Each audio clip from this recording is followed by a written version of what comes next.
പ്രിയപ്പെട്ട കുട്ടികളെ, കെമിസ്ട്രി ക്ലാസ്സിലേക്ക് സ്വാഗതം. ഇന്ന് +2 കെമിസ്ട്രിയിലെ 3ാമത്തെ ചാപ്റ്റർ ഇലക്ട്രോ കെമിസ്ട്രിയാണ് സ്റ്റാർട്ട് ചെയ്യുന്നത്. എന്താണ് ഇലക്ട്രോ കെമിസ്ട്രി എന്ന് പറയുന്നതിന് മുമ്പ് നമ്മൾ ഫസ്റ്റ് ഇയറിലൊരു ചാപ്റ്റർ ഉണ്ടായിരുന്നു, റിഡോക്സ് റിയാക്ഷൻ. ഓർമ്മ ഉണ്ടോ നിങ്ങൾക്ക്? എന്തായിരുന്നു ആ ചാപ്റ്ററിൽ പഠിച്ചത്? ഓക്സിഡേഷൻ, റിഡക്ഷനൊക്കെ നമ്മൾ പഠിച്ചിരുന്നു. നമ്മൾ ആ ചാപ്റ്ററിൽ കുറച്ച് കാര്യങ്ങൾ നമ്മൾ പറഞ്ഞിരുന്നു, ഈ സെല്ലിനെ കുറിച്ചൊക്കെ. അതൊക്കെയാണ് നമ്മൾ ഈ ഇലക്ട്രോ കെമിസ്ട്രിയിൽ വരുന്നത്. നോക്കൂ, നമ്മൾ ഇലക്ട്രോ കെമിസ്ട്രിയിൽ പഠിക്കുന്നത് ഒന്ന് നിങ്ങൾക്ക് പരിചയമുള്ളൊരു സാധനമാണ്. അറിയോ നിങ്ങൾക്കിത്? ബാറ്ററി. നമ്മൾ ഇൻവേർട്ടറിലൊക്കെ ഉപയോഗിക്കുന്ന ബാറ്ററി, വാഹനത്തിലൊക്കെ ഉപയോഗിക്കുന്ന ബാറ്ററി, ഇതേപോലെ വേറൊരു ബാറ്ററി നമ്മൾ ഉപയോഗിക്കുന്ന കാണുന്ന ബാറ്ററിയാണ്. ഇതാണ് ഈ ചാപ്റ്ററിൽ പഠിക്കുന്നത്. എന്താ ബാറ്ററിയിൽ എന്താ സംഭവിക്കുന്നത്? കെമിക്കൽ എനർജിയെ ഇലക്ട്രിക്കൽ എനർജിയാക്കി മാറ്റുന്നു. ശരിയല്ലേ അത്? അതേപോലെ പിന്നെ നമ്മൾ ചെറിയ ക്ലാസ്സിൽ പഠിച്ചതാണ് ഗോൾഡ് പ്ലേറ്റിങ്. അറിയോ നിങ്ങൾക്ക്? ഇലക്ട്രോളിസിസ് ആണ് അവിടെ നടക്കുന്നത്. അവിടെ ഇലക്ട്രിക്കൽ എനർജിയെ കെമിക്കൽ എനർജിയാക്കി മാറ്റുന്നു. ഇവിടെയാണ് നമ്മൾ ഈ ഇലക്ട്രോ കെമിസ്ട്രിയുടെ ഡെഫിനിഷൻ പറയുന്നത്. ഈ രണ്ട് കാര്യങ്ങളാണ്. ഒന്ന്, കെമിക്കൽ എനർജിയെ ഇലക്ട്രിക്കൽ എനർജിയാക്കി മാറ്റുന്നു. രണ്ടാമത്തെ, ഇലക്ട്രിക്കൽ എനർജി ഉപയോഗിച്ചൊരു കെമിക്കൽ ട്രാൻസ്ഫോർമേഷൻ നടത്തുന്നു. എന്നിട്ട് ഡെഫിനിഷൻ കൊടുത്തത് നോക്കൂ. Electrochemistry is the study of production of electricity from energy released during a spontaneous chemical reaction. അവിടെ ഓർത്ത് വെക്കണേ, spontaneous chemical reaction and use of electrical energy to bring about a non spontaneous chemical transformation. ഒന്നുകൂടി പറ. then the production, it deals with the study of എന്തായിരുന്നു? the production of electricity from a spontaneous chemical reaction and the use of electrical energy to bring about a non-spontaneous chemical transformation. എന്താ അങ്ങനെ പറയാൻ കാരണം? നമ്മൾ നേരത്തെ പറഞ്ഞ electrolytic cell, നമ്മളെ ബാറ്ററിയിൽ, അവിടെ ആ ബാറ്ററിയിൽ കെമിക്കൽ റിയാക്ഷൻ നടക്കും. സ്പോണ്ടേനിയസ് ആണ്. തെർമോഡൈനാമിക്സിൽ പഠിച്ചിട്ടുണ്ട്. Without the help of external ഏജൻസിയാണ് ആ റിയാക്ഷൻ അവിടെ നടന്നോളും. ഓക്കെ, കണ്ടിന്യൂസ് ആയിട്ട് നമുക്ക് ആ റിയാക്ഷൻ കഴിയോളം നമുക്ക് ഇലക്ട്രിസിറ്റി പ്രൊഡ്യൂസ് ചെയ്യാം. അതേസമയം അപ്പോൾ അത് സ്പോണ്ടേനിയസ് ആണ്. നെക്സ്റ്റ് നമ്മൾ നോക്കി ഇലക്ട്രോളിസിസ്. നോക്കൂ, എപ്പോഴാണോ നമ്മൾ പവർ ഓഫ് ആക്കുന്നത്, ഇലക്ട്രിസിറ്റി കൊടുക്കാതാവും, അതോടുകൂടി ആ റിയാക്ഷൻ സ്റ്റോപ്പ് ചെയ്യും. അപ്പോൾ അത് നോൺ സ്പോണ്ടേനിയസ് റിയാക്ഷൻ ആണ്. അതുകൊണ്ടാണ് ഒന്ന് സ്പോണ്ടേനിയസ് ആണ്, മറ്റേത് നോൺ സ്പോണ്ടേനിയസ് ആണ്. ഇനി ആ ഡെഫിനിഷൻ വായിച്ചാൽ ഒന്നുകൂടി മനസ്സിലാവും. Electro chemistry is the study of production of electricity from energy released during a spontaneous chemical reaction and the use of electrical energy to bring about a non-spontaneous chemical transformation. Clear ആണല്ലോ? അത് നമ്മൾ ഈ ചാപ്റ്ററിൽ ഇനി പഠിക്കുന്നത് electro chemical cell. എന്താ ഒന്നുകൂടി പറയാണ്.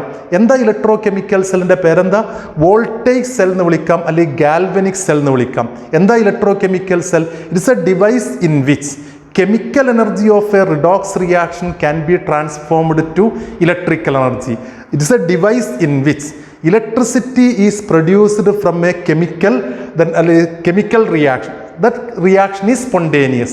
അതായിരുന്നു electro chemical cell. It's a device in which chemical energy is electrical energy is produced from A spontaneous chemical reaction. അതിന് എക്സാമ്പിളാണ് ഡാനിയൽ സെല്ല്. നമ്മൾ പഠിക്കുന്നുണ്ട്. ഓക്കെ, അടുത്ത് എന്താ ഇലക്ട്രോളിറ്റിക് സെൽ എന്ന് പറഞ്ഞാൽ എന്താ? It's a device used to carry out a non spontaneous chemical reaction using electricity use ചെയ്തിട്ട് ഒരു നോൺ സ്പോണ്ടേനിയസ് റിയാക്ഷൻ നടത്തുക. അതാണ് ഇലക്ട്രോലിറ്റിക് സെല്ല്. ഇലക്ട്രോളിസിസിൽ നമ്മൾ പഠിക്കുന്നത്.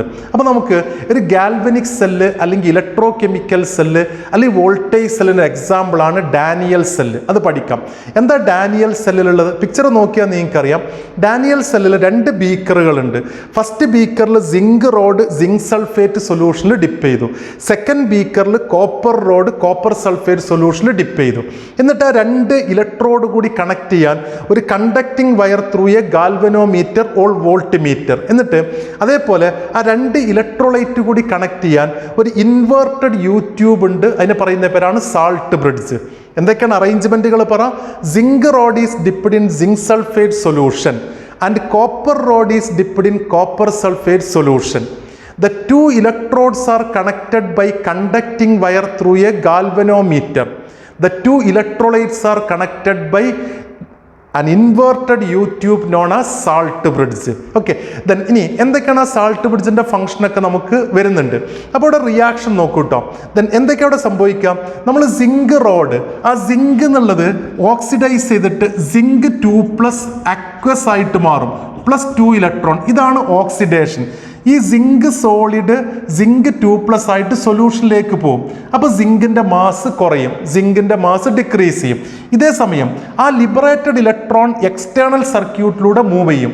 അപ്പോൾ നമ്മൾ വോൾട്ട് മീറ്ററിൽ ഡിഫ്ലക്ഷൻ ഉണ്ടാവും, കാരണം ഇലക്ട്രിസിറ്റിയാണ്. ഇനി ആ ഇലക്ട്രോൺസ് കോപ്പർ റോഡിലെത്തുമ്പോൾ കോപ്പർ സൾഫേറ്റിലുള്ള Cu2+ അയോൺ ആ ഇലക്ട്രോണിനെ വാങ്ങിയിട്ട് കോപ്പർ സോളിഡായിട്ട് റെഡ്യൂസ് ചെയ്തു. എന്നിട്ട് ഈ കോപ്പർ ആ കോപ്പർ റോഡിൽ ഡെപ്പോസിറ്റ് ചെയ്തു. എങ്ങനെയാണ്? സിങ്ക് റോഡിൽ നിന്ന് സിങ്ക് ഇലക്ട്രോണിനെ റിലീസ് ചെയ്തു, ഓക്സിഡൈസ് ചെയ്തു, സിങ്ക് 2+ സൊല്യൂഷനിലേക്ക് പോയി mass of zinc rod decrease ചെയ്യും. അതേസമയം ആ ലിബറേറ്റഡ് ഇലക്ട്രോൺ എക്സ്റ്റേണൽ സർക്യൂട്ടിലൂടെ മൂവ് ചെയ്ത് ദെൻ കോപ്പർ റോഡിലെത്തുമ്പോൾ കോപ്പർ 2+ അയോൺ Cu2+ അയോൺ ഇലക്ട്രോണിനെ വാങ്ങി റെഡ്യൂസ് ചെയ്ത് കോപ്പറായിട്ട് മാറി. The liberated copper solid get deposited on copper rod, thus mass of copper rod increase ചെയ്യും. ഓക്കെ, അപ്പോൾ ഇലക്ട്രോൺസിൻ്റെ ഡയറക്ഷൻ എവിടുന്നാണ്? From zinc rod to copper റോഡാണ്. ഓക്കെ, ദെൻ ഇനി ഓക്സിഡേഷൻ നടക്കുന്ന ഇലക്ട്രോഡിനെ പറയുന്ന പേരാണ് ആനോഡ്. അപ്പോൾ ആനോഡ് ഏതാണ്? സിങ്ക് ആണ് ആനോഡ്. ഓക്കെ, റിഡക്ഷൻ നടക്കുന്ന ഇലക്ട്രോണിനെ പറയുന്ന പേരാണ് കാഥോഡ്. അപ്പോൾ oxidation takes place at anode and reduction takes place at cathode. അത് ഇലക്ട്രോ കെമിക്കൽ സെല്ലിലും ഇലക്ട്രോളിറ്റിക് സെല്ലിലും അങ്ങനെ തന്നെയാണ്. ഓക്സിഡേഷൻ ആനോഡിലും റിഡക്ഷൻ എവിടെയാണ്? കാഥോഡിലും. ഇനി ഇലക്ട്രോൺസിൻ്റെ ഫ്ലോ എവിടുന്നാണ്? ആനോഡിൽ നിന്ന് കാഥോഡിലേക്കാണ്. ദെൻ ഇനി അപ്പോൾ സൈൻ കൺവെൻഷൻ, അവിടെ സൈൻ കൊടുത്ത് നോക്കൂ. ആനോഡ് നെഗറ്റീവ് ടെർമിനലാണ്, പക്ഷെ കാഥോഡ് എന്താണ്? പോസിറ്റീവ് ടെർമിനൽ ഓഫ് ദി സെല്ലാണ്. ആനോഡ് നെഗറ്റീവ് ടെർമിനലും കാഥോഡ് പോസിറ്റീവ് ടെർമിനൽ. പക്ഷെ അത് നമ്മൾ ഇലക്ട്രോളിസിസ് നടക്കുമ്പോൾ തിരിച്ചാവും കേട്ടോ. ഇലക്ട്രോളിസിസ് വരുമ്പോൾ ആ സൈന് മാറും, പക്ഷെ ആനോഡിൽ ഓക്സിഡേഷൻ, കാഥോഡിൽ റിഡക്ഷൻ അത് സെയിം ആണ്. നമുക്ക് അന്നേരം പഠിക്കാം. ഇനി ഇലക്ട്രോൺസിൻ്റെ ഡയറക്ഷൻ ആനോഡിൽ നിന്ന് കാഥോഡിലേക്കാണെങ്കിൽ, ദെൻ സിങ്ക് റോഡിൽ നിന്ന് കോപ്പർ റോഡിലേക്കാണെങ്കിൽ ഇലക്ട്രിസിറ്റിയുടെ ഡയറക്ഷൻ കൺവെൻഷനലായിട്ട് പറയുന്നത് ഇലക്ട്രോൺസിൻ്റെ ഫ്ലോക്ക് ഓപ്പോസിറ്റ് ആണ്. അപ്പോൾ എവിടുന്നാണ്? കാഥോഡിൽ നിന്ന് ആനോഡിലേക്ക്, അല്ലെങ്കിൽ കോപ്പർ റോഡിൽ നിന്ന് എങ്ങോട്ടാണ്? സിങ്ക് റോഡിലേക്കാണ് ഇലക്ട്രിസിറ്റിയുടെ ഫ്ലോ. ശ്രദ്ധിക്കണേ ആ കാര്യങ്ങൾ. അപ്പോൾ ഓക്സിഡേഷൻ പറഞ്ഞു, റിഡക്ഷൻ പറഞ്ഞു. ആ കാര്യങ്ങൾ ഒന്നും കൂടി നമുക്കൊരു പിക്ചറിൽ എക്സ്പ്ലെയിൻ ചെയ്യാം. ഇവിടെ നോക്കും, ഈ പിക്ചറിൽ കാണുന്നുണ്ടല്ലോ സിങ്ക് 2+ 2 ഇലക്ട്രോൺ, ദെൻ അതേപോലെ Cu2+ 2 electron will give Cu. Salt bridge, volt meter എല്ലാം ഉണ്ട്. എന്നിട്ട് ആനോഡിൽ ഓക്സിഡേഷൻ, കാഥോഡിൽ എന്താണ്? റിഡക്ഷൻ. ഇനി ഇതൊരു സ്പോണ്ടേനിയസ് റിയാക്ഷൻ ആണ്, ബുദ്ധിമുട്ടില്ലല്ലോ അതിൽ. ഇനി അടുത്ത പാർട്ട് നോക്കൂ കേട്ടോ. നോക്കൂ, ഡാനിയൽ സെല്ലുലാർ റിയാക്ഷൻ ആണ്, നമ്മൾ എഴുതി തന്നെയാണ്. ഇതിനെ ഓക്സിഡേഷൻ ഹാഫ് റിയാക്ഷൻ എന്ന് പറയാം. ഓക്കെ, അപ്പോൾ അടുത്ത എന്താണ്? റിഡക്ഷൻ ഹാഫ് റിയാക്ഷൻ കാഥോഡിൽ. രണ്ടും കൂടി ആഡ് ചെയ്ത് കഴിഞ്ഞാൽ Zn solid plus Cu2+ aqueous give Zn2+ aqueous plus Cu. അതെന്താണ്? Net cell reaction. അപ്പോൾ ഇതാണ് ഡാനിയൽ സെല്ലിലുള്ള സെൽ റിയാക്ഷൻ കിട്ടുന്നത്. ഇനി നമ്മൾ ആ ആനോഡും കാഥോഡും ഒന്നുകൂടി പറയാണ്. ദെൻ ആനോഡ് എന്ന് പറഞ്ഞാൽ എന്താ? ഓക്സിഡേഷൻ നടക്കുന്നത്. ഏതാത് ടെർമിനൽ ഏതാണ്? നെഗറ്റീവാണ്. അതേസമയം കാഥോഡ് എന്ന് പറഞ്ഞാൽ എന്താ? പോസിറ്റീവ് ടെർമിനലാണ്. അവിടെ എന്താ നടക്കുന്നത്? റിഡക്ഷൻ. ശരിയല്ലോ? അപ്പോൾ ഇലക്ട്രോൺസിന്റെ ഡയറക്ഷൻ എവിടുന്നാണ്? ആനോഡിൽ നിന്ന് കാഥോഡിലേക്ക്. ഇലക്ട്രിസിറ്റിയുടെ ഡയറക്ഷനോ? കാഥോഡിൽ നിന്ന് ആനോഡിലേക്ക്. അപ്പോൾ ഇത്രയും കാര്യങ്ങൾ നമ്മൾ ഡാനിയൽ സെല്ല്. അപ്പോൾ ഡാനിയൽ സെല്ലുള്ള അറേഞ്ച്മെന്റ് പറഞ്ഞല്ലോ. സിങ്ക് റോഡ് സിങ്ക് സൾഫേറ്റിൽ, കോപ്പർ റോഡ് കോപ്പർ സൾഫേറ്റിൽ. 2 ഇലക്ട്രോഡ് കൂടി കണക്ട് ചെയ്യുന്നു, conducting wire through a galvanometer. 2 electrolyte കൂടി കണക്ട് ചെയ്യുന്നു, inverted U tube known as salt bridge. Circuit complete ചെയ്ത് കഴിഞ്ഞാൽ നമുക്ക് കാണാം ഇലക്ട്രിസിറ്റിയുടെ ഫ്ലോ, അല്ലെങ്കിൽ ഗാൽവനോമീറ്ററിൽ ഡിഫ്ലക്ഷൻ. അതിന് കാരണം ഇലക്ട്രോൺസിന്റെ ഫ്ലോ. കുറച്ച് കഴിഞ്ഞാൽ കാണാം mass of zinc rod decrease ചെയ്യും, mass of copper rod, then ഒക്കെ mass of zinc rod decrease ചെയ്യും, mass of copper rod increase ചെയ്യും. കാര്യങ്ങളൊക്കെ മനസ്സിലായല്ലോ. ഇനി എന്താണ് നമ്മൾ ആ സാൾട്ട് ബ്രിഡ്ജ് എന്ന് പറഞ്ഞിരുന്നു? എന്താ സാൾട്ട് ബ്രിഡ്ജ്? ഒരു യു ഷേപ്പ്ഡ് ട്യൂബാണ്. ആദ്യത്തെ പിക്ചറിൽ കണ്ടിരുന്നോ നിങ്ങൾ KCl എന്ന് എഴുതിയത്? ഓക്കെ, അപ്പോൾ സാൾട്ട് ബ്രിഡ്ജിലുള്ളത് KCl, KNO3 പോലുള്ള സാധനങ്ങളാണ്. അതിനെ ഇനേർട്ട് ഇലക്ട്രോലൈറ്റ് എന്നാണ് പറയുക. എന്താ ഇനേർട്ട് ഇലക്ട്രോലൈറ്റ് എന്ന് പറഞ്ഞാൽ എന്താ? ആ റിയാക്ഷനിൽ നിലവിൽ ആ റിയാക്ഷൻ അത് ഒരു ബുദ്ധിമുട്ടും ഉണ്ടാക്കാത്ത ആൾ, ആ റിയാക്ഷനിൽ ഇൻവോൾവ് ചെയ്യാത്ത ആൾക്കാരെ, ആ റിഡോക്സ് റിയാക്ഷനിൽ ഇൻവോൾവ് ചെയ്യാത്ത ആൾക്കാരെ പറയുന്ന പേരാണ് ഇനേർട്ട് ഇലക്ട്രോലൈറ്റ്. അപ്പോൾ നോക്കൂ, salt bridge is a U shaped tube containing semi solid paste of some some inert electrolyte like KCl, KNO3, NH4Cl, etc. Then അതിലേക്ക് എന്ത് ആഡ് ചെയ്തിട്ടുണ്ട്? അഗാർ ഓർ ജലാറ്റിൻ ആഡ് ചെയ്തിട്ടുണ്ട്. അതെന്തിനാ അങ്ങനെ ആഡ് ചെയ്യുന്നത്?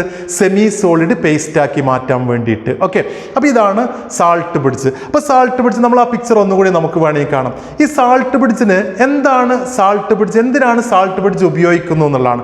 KCl കണ്ടില്ല അവിടെ. അപ്പം നമ്മളിങ്ങനെ നമ്മൾ സെല്ലിൽ ഇങ്ങനെ പറഞ്ഞത്, ദെൻ ഒരു ബീക്കറിൽ എന്താ ഉള്ളത്? സിങ്ക് റോഡ് ഡിപ്പ് ചെയ്തിട്ടുണ്ട്, അടുത്ത ബീക്കറിൽ കോപ്പർ റോഡ് ഡിപ്പ് ചെയ്തിട്ടുണ്ട്, അടുത്ത ബീക്കറിൽ കോപ്പർ റോഡ് ഡിപ്പ് ചെയ്തിട്ടുണ്ട്, കോപ്പർ റോഡ്. ദെൻ ഇനി ഈ രണ്ട് ഇലക്ട്രോഡ് കൂടി കണക്ട് ചെയ്യുന്നു, കണ്ടക്ടിങ് വയർ ത്രൂ ഗാൽവനോമീറ്റർ എന്നൊക്കെ നമ്മൾ പറയുന്നുണ്ടല്ലോ. ഗാൽവനോമീറ്റർ ഉണ്ട്, ഇത് രണ്ടും കൂടി സാൾട്ട് ബ്രിഡ്ജ് ആയിട്ട് കണക്ട് ചെയ്യുന്നു. ഇനി ഇവിടെ നോക്കൂട്ടോ, എന്താണ് ഇതിൻ്റെ ഫംഗ്ഷൻ എന്നുള്ളതാണ്. ഒന്ന് സർക്യൂട്ട് കംപ്ലീറ്റ് ചെയ്യുന്നു എന്നുള്ളതാണ്. Okay, first one internally circuit complete ചെയ്യുന്ന സാൾട്ട് ബ്രിഡ്ജ് ആണ്, അത് എളുപ്പമാണ്. രണ്ടാമത്തത് ഈ സിങ്ക് റോഡ് നമ്മൾ പറഞ്ഞല്ലോ, സിങ്ക് 2+ ആയിട്ട് മാറുന്നു. ഈ സിങ്ക് കുറച്ച് കഴിഞ്ഞാൽ ഈ ഇലക്ട്രോഡിന് ചുറ്റും സിങ്ക് 2+ കുറേ വരും.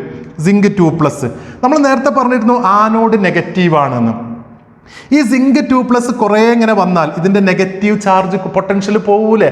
ഇത് കുറേ സിങ്ക് 2+ന്റെ ചുറ്റും ഇങ്ങനെ വന്നാൽ, അതേപോലെ ഇവിടെ Cu2+ ആയിരുന്നു, ഇവിടെ കോപ്പർ ആയിരുന്നല്ലോ. അപ്പോൾ കോപ്പർ സൾഫേറ്റിലെ സൾഫേറ്റ്, കോപ്പർ ഇവിടെ ഡെപ്പോസിറ്റ് ചെയ്യും, സൾഫേറ്റ് ചുറ്റും ബാക്കി ഉണ്ടാവും. ഈ സൾഫേറ്റ് ഇങ്ങനെ കുറേ വന്നാൽ എന്താ സംഭവിക്കുക? ഇതിൻ്റെ പോസിറ്റീവ് ആ പൊട്ടൻഷ്യലും കുറയും. അപ്പോൾ കുറച്ച് കഴിഞ്ഞാൽ ഈ സെല്ല് ഫംഗ്ഷൻ നിന്ന് പോകും. എന്താ കാരണം? ഈ ഇലക്ട്രിക്കൽ ന്യൂട്രാലിറ്റി ഇല്ലാതാവുകയാണ്. ഇവിടെ സിങ്ക് 2+ഉം ഇവിടെ SO4 വന്നിട്ട് അന്നേരം നമ്മൾ സാൾട്ട് ബ്രിഡ്ജിലുള്ള പൊട്ടാസ്യം ക്ലോറൈഡ് ആണെങ്കിൽ ഈ K+ അയോൺ ഇവിടുത്തെ ചാർജ് ന്യൂട്രലൈസ് ചെയ്യും. ഇവിടെ വന്നിട്ട് ചാർജ് ന്യൂട്രലൈസ് ചെയ്യും. Cl- അയോൺ സിങ്ക് 2+ന്റെ ചാർജും ന്യൂട്രലൈസ് ചെയ്യും. അപ്പോൾ ഇതാണ് രണ്ടാമത്തെ ഫംഗ്ഷൻ. എന്താണ് ഫംഗ്ഷൻ? എന്താണ്? Then it helps to maintain electrical neutrality. നമ്മൾ അത്ര പഠിച്ചാൽ മതി. രണ്ട് ഫംഗ്ഷനാണ് പറഞ്ഞത്. ഏതൊക്കെ? ഒന്നാമത്തെ ഫംഗ്ഷൻ എന്തായിരുന്നു? ഒന്ന് ഇറ്റ് കംപ്ലീറ്റ്സ് ദ സർക്യൂട്ട്. രണ്ടാമത്തെ എന്തായിരുന്നു? ഒന്ന് then it allows the flow of current by completing the circuit. രണ്ടാമത്തെ എന്താ പറഞ്ഞത്? It maintains the electrical neutrality. Clear അല്ലേ അത്? ഇപ്പോൾ സാൾട്ട് ബ്രിഡ്ജിന്റെ രണ്ട് function, it complete the circuit, രണ്ടാമത്തെ it maintains the electrical neutrality. അപ്പോൾ ഇത്രയാണ് നമ്മൾ ഇലക്ട്രോ കെമിക്കൽ സെല്ല് അതിന് എക്സാമ്പിളായിട്ട് ഡാനിയൽ സെല്ല് പഠിച്ച്. ഓക്കെ, ഡാനിയൽ സെല്ലുള്ള എല്ലാ കാര്യങ്ങളും നമ്മൾ കഴിഞ്ഞു. ഇനി നമുക്ക് അടുത്തത് ഇലക്ട്രോഡ് പൊട്ടൻഷ്യൽ. എന്താണ് ഈ ഇലക്ട്രോഡ് പൊട്ടൻഷ്യൽ എന്ന് പറഞ്ഞാൽ? നോക്കൂ, നമ്മൾ ഇപ്പോൾ സിങ്ക് റോഡ് സിങ്ക് സൾഫേറ്റിൽ ഡിപ്പ് ചെയ്യാണ്. സിങ്ക് റോഡ് നമ്മൾ പഠിച്ച കാര്യം തന്നെ. സിങ്ക് റോഡും സിങ്ക്, ഇപ്പോൾ ഒരു ബീക്കർ, ഇത് സിങ്ക് സൾഫേറ്റ് സൊല്യൂഷൻ ഉണ്ട്, Zn2+ solution. Zinc rod dip ചെയ്തു. സിങ്ക് റോഡ് നമ്മൾ അതിന് പകരം ഒരു ജനറലായിട്ട് metal is dipped in Mn+ ionic solution. അതിൻ്റെ അയോണിക് സൊല്യൂഷനിൽ ഡിപ്പ് ചെയ്യുമ്പോൾ ഇതിന് രണ്ട് ടെൻഡൻസിയാണ് ഉള്ളത്. ഒന്നെങ്കിൽ ഈ മെറ്റൽ സിങ്ക് നിങ്ങൾ കണ്ടില്ല, Mn++ N ഇലക്ട്രോൺ ആയിട്ട് മാറാം, ഓക്സിഡേഷൻ നടക്കാനുള്ള ടെൻഡൻസി. അല്ലെങ്കിൽ Mn++ N electron will give metal അല്ലെങ്കിൽ റിഡക്ഷൻ നടക്കാനുള്ള ടെൻഡൻസി. ആ ടെൻഡൻസിയെ പറയുന്ന പേരാണ് ഇലക്ട്രോഡ് പൊട്ടൻഷ്യൽ. എങ്ങനെയാ പറഞ്ഞത്? Tendency of a metal to lose or gain electron when it is in contact with its own ionic solution, that is called electrode potential. എങ്ങനെ വായിച്ചു നോക്കും? Tendency of a metal to lose or gain electron when it is in contact with its own ionic solution, that is called electrode potential. ആ electrode potential രണ്ട് തരത്തിൽ. ഇത് നോക്കൂ, ഇത് oxidation പൊട്ടൻഷ്യലാണ്. Oxidation potential ഇത് നമ്മൾ വിളിക്കും റിഡക്ഷൻ പൊട്ടൻഷ്യൽ എന്ന് വിളിക്കും. ഓക്സിഡേഷൻ പൊട്ടൻഷ്യലും പിന്നെ ഏതാണ്? റിഡക്ഷൻ പൊട്ടൻഷ്യലും. നോക്കൂട്ടോ, ഓക്സിഡേഷൻ പൊട്ടൻഷ്യൽ സാധാരണ നമ്മൾ ഇങ്ങനെ കാണിക്കും. ഇവിടെ എഴുതാൻ ഞാൻ E0 M(M)Mn+ എന്ന് എഴുതും. റിഡക്ഷൻ പൊട്ടൻഷ്യൽ അപ്പം എങ്ങനെ എഴുതുക? Mn+M. ഇത് ഓക്സിഡേഷൻ, ഇത് റിഡക്ഷൻ. ക്ലിയർ അല്ലേ? അത് എളുപ്പമാണല്ലോ. അപ്പോൾ ഓക്സിഡേഷൻ പൊട്ടൻഷ്യലും ഉണ്ട്, റിഡക്ഷൻ പൊട്ടൻഷ്യലും ഉണ്ട്. ഇനി വേറെ ഡെഫിനേഷനും കൂടി ഉണ്ട് കേട്ടോ. നോക്കൂ, ഇവിടെ നമ്മൾ ഈ മെറ്റൽ Mn+ ആയിട്ട് സൊല്യൂഷനിലേക്ക് പോവുകയാണെങ്കിൽ ഇവിടെയൊക്കെ പോസിറ്റീവ് അയോൺ ഉണ്ടാവും, ഇവിടെ അതിൽ ലിബറേറ്റ് ചെയ്ത ഇലക്ട്രോൺ ഉണ്ടാവും. അപ്പോൾ ദെൻ മെറ്റലിൽ നെഗറ്റീവും ഇലക്ട്രോലൈറ്റിൽ പോസിറ്റീവ് ഒരു പൊട്ടൻഷ്യൽ ഡിഫറൻസ് ക്രിയേറ്റ് ചെയ്യുന്നുണ്ട്. അതിനെ പറയുന്ന പേരാണ് ഇലക്ട്രോഡ് പൊട്ടൻഷ്യൽ. തിരിച്ചായിരിക്കും ഈ രണ്ടാമത്തെ റിഡക്ഷൻ്റെ കേസിൽ വരിക. Okay, A potential difference develops between electrode and electrolyte is called electrode potential. അപ്പോൾ ഇലക്ട്രോഡ് പൊട്ടൻഷ്യലിൻ്റെ വേറെ ഡെഫിനിഷനാണ്. എന്താണത്? ഇലക്ട്രോഡും ഇലക്ട്രോലൈറ്റും തമ്മിലുള്ള പൊട്ടൻഷ്യൽ ഡിഫറൻസിനെ പറയുന്ന പേരാണ് ഇലക്ട്രോഡ് പൊട്ടൻഷ്യൽ. അപ്പോൾ ഇലക്ട്രോഡ് പൊട്ടൻഷ്യൽ നമ്മൾ പറഞ്ഞു രണ്ട് തരത്തിലുണ്ട്. ഏതൊക്കെയാണ്? ഓക്സിഡേഷൻ പൊട്ടൻഷ്യലും ഉണ്ട്, റിഡക്ഷൻ പൊട്ടൻഷ്യലും ഉണ്ട്. ഇനി അടുത്ത് നമ്മൾ പറയുന്നത് ഈ സൊല്യൂഷൻ്റെ കോൺസെൻട്രേഷൻ 1 മോളാർ ആണ് അറ്റ് 298 കെൽവിൻ. അന്നേരം നമ്മൾ പറയും അതിനെ സ്റ്റാൻഡേർഡ് ഇലക്ട്രോഡ് പൊട്ടൻഷ്യൽ എന്ന് പറയും. നോക്കണേ, when concentration of all the species involved in the half cell is unity, then the electrode potential is standard electrode potential. 298 Kelvin കൂടി നമുക്ക് ആഡ് ചെയ്യാം. എന്താ ഇപ്പോൾ സ്റ്റാൻഡേർഡ് ഇലക്ട്രോഡ് പൊട്ടൻഷ്യൽ എന്ന് പറഞ്ഞാൽ electrode potential at standard condition. എന്താ standard condition? 1 molar സൊല്യൂഷനും 298 kelvin ടെമ്പറേച്ചറും ആണെങ്കിൽ അതിനെ പറയുന്ന പേരാണ് സ്റ്റാൻഡേർഡ് ഇലക്ട്രോഡ് പൊട്ടൻഷ്യൽ. എളുപ്പമാണല്ലോ അത്. ഇനി അപ്പോൾ സ്റ്റാൻഡേർഡ് ഓക്സിഡേഷൻ പൊട്ടൻഷ്യലും ഉണ്ടാവാം, സ്റ്റാൻഡേർഡ് റിഡക്ഷൻ പൊട്ടൻഷ്യലും ഉണ്ടാവുമല്ലോ. പക്ഷേ IUPAC പറഞ്ഞത് ലേറ്റസ്റ്റ് IUPACയുടെ കൺവെൻഷൻ അനുസരിച്ച് ഇലക്ട്രോഡ് പൊട്ടൻഷ്യൽ എന്ന് പറഞ്ഞാൽ അത് റിഡക്ഷൻ പൊട്ടൻഷ്യൽ ആണ്. ശ്രദ്ധിക്കണേ, according to IUPAC convention standard reduction potentials are called standard electrode potential. ശ്രദ്ധിക്കണേ നന്നായിട്ട്, ഇലക്ട്രോഡ് പൊട്ടൻഷ്യൽ എന്ന് പറഞ്ഞാൽ എന്തിനെ മീൻ ചെയ്യുന്നത്? റിഡക്ഷൻ പൊട്ടൻഷ്യലിനെയാണ്. അതിനൊരു കാരണമുണ്ട്. ഇപ്പം ഈ മെറ്റലിൻ്റെ ഓക്സിഡേഷൻ പൊട്ടൻഷ്യൽ ഇത് X ആണെങ്കിൽ ഓക്കെ, ദെൻ അതിൻ്റെ റിഡക്ഷൻ പൊട്ടൻഷ്യൽ അതേ കണ്ടീഷനിൽ -X ആയിരിക്കും, ഒരേ കണ്ടീഷനിൽ. അപ്പോൾ ഓക്സിഡേഷൻ പൊട്ടൻഷ്യലും റിഡക്ഷൻ പൊട്ടൻഷ്യലും ഒരു മെറ്റലിൻ്റെ സെയിം മാഗ്നിറ്റ്യൂഡാണ്, ബട്ട് ഡിഫറെൻ്റ് എന്താണ്? സൈനാണ്. അതുകൊണ്ട് തന്നെ നമ്മൾ ഓക്സിഡേഷൻ പൊട്ടൻഷ്യലും റിഡക്ഷൻ പൊട്ടൻഷ്യൽ രണ്ടും കൂടി അല്ല പറയുന്നത്, റിഡക്ഷൻ പൊട്ടൻഷ്യലിനെയാണ് ഇലക്ട്രോഡ് പൊട്ടൻഷ്യൽ എന്ന് പറയുന്നത്. അതൊന്ന് ഓക്സിഡേഷൻ പൊട്ടൻഷ്യൽ കാണണമെങ്കിൽ എളുപ്പമാണ്, സൈൻ അങ്ങ് മാറ്റി കൊടുത്താൽ മതി. ഓക്കെ, അപ്പോൾ അതാണ് ഒന്നാമത്തത് IUPAC കൺവെൻഷനായിട്ട് പറയുന്ന കാര്യം. ഇനി അടുത്ത നമുക്ക് പഠിക്കാനുള്ളത് എന്താണ് സെൽ പൊട്ടൻഷ്യൽ എന്നുള്ളത്. നമ്മൾ ഇലക്ട്രോ കെമിക്കൽ സെല്ല് നമ്മൾ പഠിച്ചില്ല. എന്താ ഇലക്ട്രോ കെമിക്കൽ സെൽ? എന്തായിരുന്നു? നമ്മൾ സിങ്ക് റോഡ് സിങ്ക് സൾഫേറ്റിലും കോപ്പർ റോഡ് കോപ്പർ സൾഫേറ്റിലൊക്കെ ഡിപ്പ് ചെയ്തിട്ട് നേരെ പറഞ്ഞു. ദെൻ ഇത് സിങ്ക് ആയിരുന്നു, സിങ്ക് ഇവിടെ സിങ്ക് 2+, ഇവിടെ കോപ്പർ റോഡൊക്കെ രണ്ടും കൂടി കണക്ട് ചെയ്തു. ദെൻ ഇതേപോലെ സാൾട്ട് ബ്രിഡ്ജ് ഒക്കെ വന്നു. ഇനി ഇവിടെയാണ് കാഥോഡ്, ഇത് കാഥോഡ്. ദെൻ ഓക്കെ, ഇതെന്തായിരുന്നു? ആനോഡ്. ദെൻ ഇത് ലെഫ്റ്റ് സൈഡിലാണ് എപ്പോഴും ആനോഡ് കാണിക്കുക, റൈറ്റ് സൈഡിലാണ് എപ്പോഴും കാഥോഡ് കാണിക്കുക. ഇനി ഈ രണ്ട് ഇലക്ട്രോഡുകൾ തമ്മിലുള്ള പൊട്ടൻഷ്യൽ ഡിഫറൻസിനെ പറയുന്ന പേരാണ് ഇലക്ട്രോഡ് സെൽ പൊട്ടൻഷ്യൽ. ഒരു സെല്ലിലുള്ള രണ്ട് ഇലക്ട്രോഡുകൾ തമ്മിലുള്ള potential difference is called cell potential. ഒന്ന് വായിച്ചു നോക്കും. Potential difference between the two electrodes of A galvanic cell is called cell potential and is measured in volt. ഒരു ഇലക്ട്രോ കെമിക്കൽ സെല്ലിൽ ഇവിടെ ആനോഡും കാഥോഡും ഇവർ തമ്മിലുള്ള ഡിഫറൻസ് ഇൻ പൊട്ടൻഷ്യൽ ഡിഫറൻസിനെ പറയുന്ന പേരാണ് electrode. Then cell potential, electrode അല്ല സെൽ പൊട്ടൻഷ്യൽ. ഇനി അപ്പോൾ നോക്കൂ, cell potential is the difference between electrode potential. ഈ രണ്ടാൾക്കാർ തമ്മിൽ ഇലക്ട്രോഡ് പൊട്ടൻഷ്യൽ ഡിഫറൻസ് ആണ്. അത് ഏതാ നമ്മൾ എടുക്കുക? റിഡക്ഷൻ പൊട്ടൻഷ്യലാണ് എടുക്കുക. റിഡക്ഷൻ പൊട്ടൻഷ്യൽ ആർക്കാ കൂടുതൽ ഉണ്ടാവുക? കാഥോഡിനാണ്. ഏതിനാ കുറവുണ്ടാവുക? ആനോഡിനല്ലേ. റിഡക്ഷൻ പൊട്ടൻഷ്യൽ കൂടുതലുള്ളടത്ത് റിഡക്ഷനും കുറവുള്ളടത്ത് ഓക്സിഡേഷനും ആണല്ലോ നടന്നത്. അപ്പോൾ ഇവർ തമ്മിലുള്ള റിഡക്ഷൻ പൊട്ടൻഷ്യലിൻ്റെ ഡിഫറൻസിനെ പറയുന്ന പേരാണ് ദെൻ സെൽ പൊട്ടൻഷ്യൽ എന്ന് പറയും. ഇനി അത് നമ്മൾ EMF എന്ന് പറയും. അതൊരു സ്റ്റാൻഡേർഡൈസ്ഡ് ആണ് EMF. എപ്പോഴും അതിനെ EMF എന്ന് പറയും നമ്മൾ. ദെൻ ഇവിടുന്ന് ഈ സെല്ലിൽ നിന്ന് ദെൻ ഓക്കെ ഈ സെല്ലിൽ നിന്ന് കറണ്ട് പുറത്തേക്ക്, no current drawn from the cell, അന്നേരമുള്ള സെൽ പൊട്ടൻഷ്യലിനെ പറയുന്ന പേരാണ് EMF. അപ്പോൾ EMF എന്ന് പറഞ്ഞാൽ എന്താ?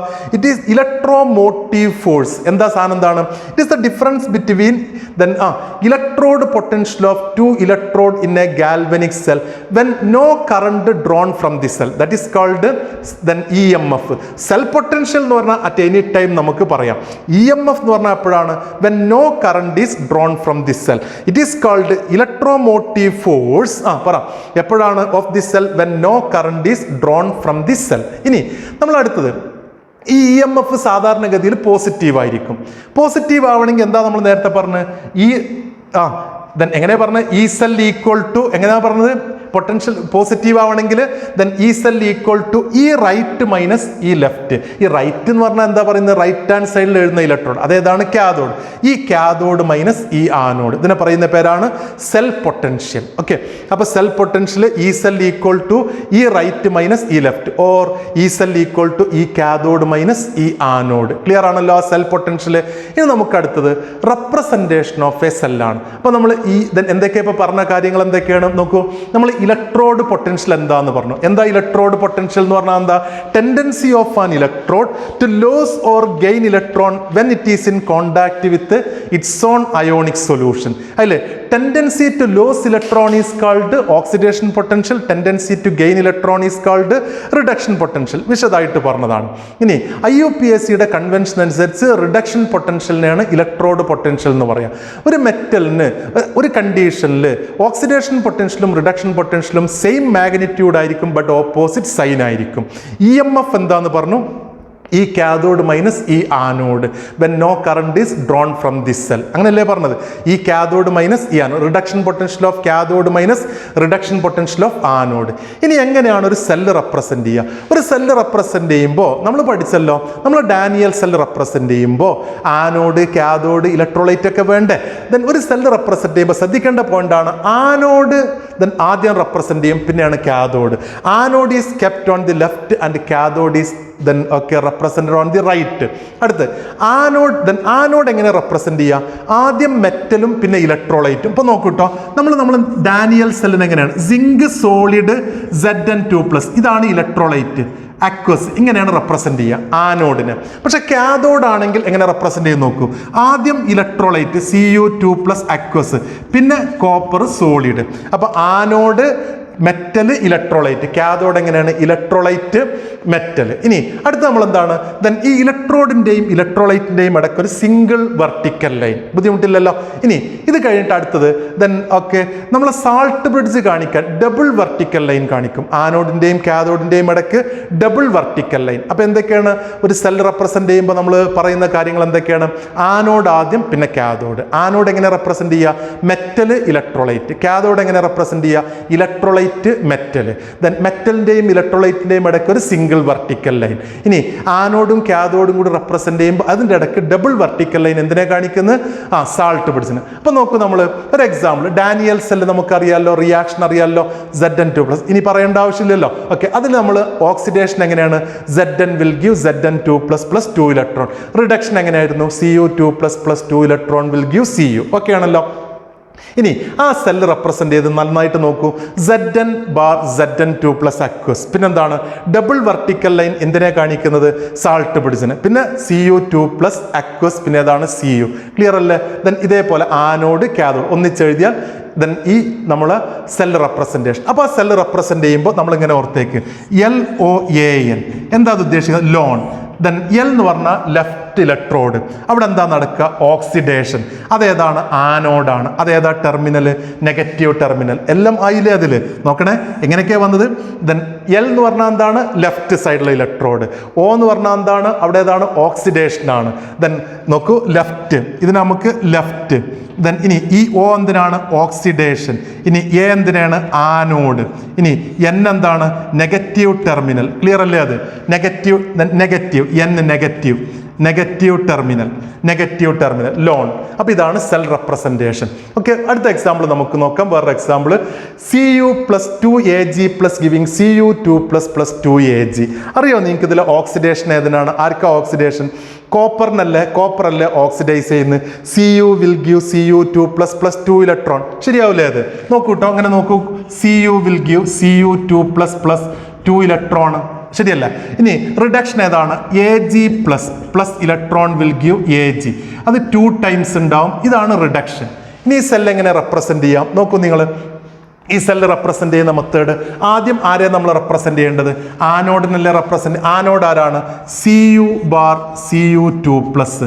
ദെൻ നമ്മളിത് സോളിഡ്, ഇത് അക്വസ് എന്നൊക്കെ കൊടുക്കാം. ഡബിൾ വെർട്ടിക്കൽ ലൈൻ സാൾട്ട് ബ്രിഡ്ജിന്. പിന്നെ ഏതാണ്? Ag+, then aqueous, Ag+ aqueous, പിന്നെ ഏതാണ്? Ag solid. ഇതാണ് ഈ സെല്ലിന്റെ റെപ്രസെന്റേഷൻ. ചിലപ്പോൾ ഇത് എക്സാമിനേഷന് ചോദിക്കലുണ്ട്. ഒരു സെല്ല് തന്നിട്ട് സെൽ റെപ്രസെന്റേഷൻ, അല്ലെങ്കിൽ സെൽ റെപ്രസെന്റേഷൻ തന്നിട്ട് സെൽ റിയാക്ഷൻ എഴുതാൻ പറയും. അപ്പോൾ ഇത് തന്നു കഴിഞ്ഞാൽ ഇത് reaction. Cu will give Cu2++ 2 electron. Ag+Ag ആവുന്നു. എന്നിട്ട് മൊത്തം എഴുതുമ്പോൾ നമ്മൾ 2 കൊണ്ട് മൾട്ടിപ്ലൈ ചെയ്തിട്ട് എഴുതേണ്ടി വരും. ബുദ്ധിമുട്ടില്ലല്ലോ അത്? ഇത് ചോദിക്കലുണ്ട്. ഹാഫ് റിയാക്ഷൻസ് ജസ്റ്റ് കാണിച്ചു. കാഥോഡിൽ, ആനോഡിൽ ഓക്സിഡേഷൻ. പിന്നെ സെൽ റെപ്രസെന്റേഷൻ എങ്ങനെയാണ്? Cu2+ double vertical line Ag+Ag. പിന്നെ ഈ സെൽ ഇസ് ഈക്വൽ ടു ഈ റൈറ്റ് മൈനസ് എന്താണ്? ഈ ലെഫ്റ്റ്. അല്ലെങ്കിൽ ഈ Ag+Ag മൈനസ് എന്താണ്? ഈ CO2 + Cu, then cathode minus then ഈ ആനോഡ്, അത്ര അതിൽ പറഞ്ഞുള്ളൂ. ഓക്കെ, അപ്പോൾ നമ്മൾ സെല്ലിൻ്റെ റെപ്രസെൻറ്റേഷനാണ്. ഇതിൽ നിന്ന് ഞാൻ പറഞ്ഞല്ലോ, ഇപ്പോൾ നമുക്ക് ചിലപ്പോൾ ചോദ്യം എങ്ങനെ ചോദിക്കുക, ഇപ്പോൾ ഈ റിയാക്ഷൻ തന്നിട്ട് ഇങ്ങനെ തന്നു, ഈ സെല്ല് തന്നു, എന്നിട്ട് ഇത് എക്സാമിനേഷന് ചോദിക്കുന്ന ചോദ്യമാട്ടോ, ലോൺ എന്നൊക്കെ ഓർമ്മ ഉണ്ടല്ലോ. അപ്പോൾ ഓക്കെ, ദെൻ ഇത് തന്നിട്ട് നമ്മോട് പറയാണ് ഇതിൻ്റെ നെറ്റ് റിയാക്ഷൻ എഴുതാൻ പറഞ്ഞാൽ എങ്ങനെ നിങ്ങൾ എഴുതുക? Cu will give Cu2 + 2 electron oxidation. Reduction എങ്ങനെ എഴുതുക? Ag++ electron will give Ag. മാറിപ്പോലെ 2 electron എന്ന് എഴുതി പോകരുത് കേട്ടോ. ദെൻ ഇനി ഇതിവിടെ 2 ഇലക്ട്രോൺ ആണ്, ഇവിടെ 1 ഇലക്ട്രോൺ ആണ്. അപ്പോൾ എന്ത് ചെയ്യണം? ഇതിനെ 2 കൊണ്ട് മൾട്ടിപ്ലൈ ചെയ്യണം. നമ്മൾ കഴിഞ്ഞ വർഷം റിഡോക്സ് റിയാക്ഷൻ ബാലൻസ് ചെയ്യുമ്പോൾ പഠിച്ചിട്ടുണ്ട്. അപ്പോൾ നെറ്റ് റിയാക്ഷൻ എങ്ങനെയാണ്? Cu + 2Ag + gives Cu2 + 2Ag. 2 electron അപ്പുറത്തും ക്യാൻസൽ ചെയ്ത് പോയിട്ടുണ്ടാവും. ഇങ്ങനെ നമുക്ക് ക്വസ്റ്റ്യൻ വരാൻ സാധ്യതയുണ്ട്. ഓക്കെ, അപ്പോൾ സെൽ റെപ്രസെൻറ്റേഷനും നമ്മൾ പഠിച്ചു. ഇനി നമ്മൾ ചെറിയൊരു ടോപ്പിക് കൂടി നമ്മൾ ഈ ഒരു ചാപ്റ്ററിൽ, ഈ ഒരു പോർഷനിൽ, ഈ ഒരു ക്ലാസ്സിൽ ഉൾപ്പെടുത്താം. ഇത് ക്ലിയർ ആണല്ലോ? ഓക്കെ, അത് ഇത്രയേ ഉള്ളൂ. നോക്കൂ, നമ്മൾ ചാപ്റ്ററിൻ്റെ തുടക്കത്തിൽ ഗാൽവനിക് സെൽ എന്ന് പറഞ്ഞിട്ട് 1-2 പിക്ചർ കൂടി കൊടുത്തിട്ടുണ്ട്. ഞാനത് effect of opposing potential on the cell reaction, ആ ഹെഡിങ്ങിൽ ആ പിക്ചർ കൊടുത്തത്. ഈ പിക്ചർ നിങ്ങൾ കണ്ടാൽ മനസ്സിലാവും, നമ്മളെ ഡാനിയൽ സെൽ തന്നെയാണത്. ഈ ഡാനിയൽ സെല്ലിൽ ദെൻ ഓക്കെ ഒപ്പോസിങ് പൊട്ടൻഷ്യൽ മോൾ നമ്മൾ കൊടുക്കുന്നുണ്ട്. അവിടെ നിങ്ങൾ ആ ചിത്രം ക്ലിയർ ആണതിൽ. ഈ സെൽ <1.1 വോൾട്ട്, നമുക്ക് പിന്നീട് പഠിക്കും നമ്മളത്. ഈ ഡാനിയൽ സെല്ലിൻ്റെ വോൾട്ട് നമുക്കിനി വരുന്നുണ്ട്, അടുത്ത ക്ലാസ്സിൽ ഞാൻ പറയാം. ഡാനിയൽ സെല്ലിൻ്റെ വോൾട്ട് 1.1 വോൾട്ടാണ്.